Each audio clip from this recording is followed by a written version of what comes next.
Hello and welcome back to the channel. I've had a viewer worried about the Outsunny door on their greenhouse and how they fit it, so I've just popped up the allotment to water, so I thought I'd do a quick video on how we put the door together so it could help Gemma and help anyone else. So I hope this helps Gemma and anyone else who is watching. Right, so this is the greenhouse from the outside. So to put the door bits on,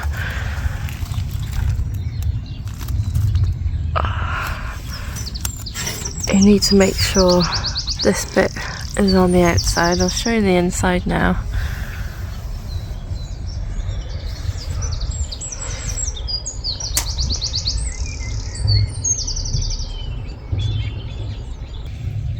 So this is the inside of the door, if you can see it.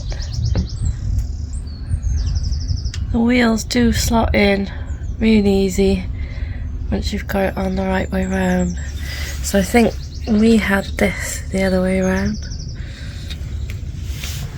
So this bit was facing out and it should be facing in.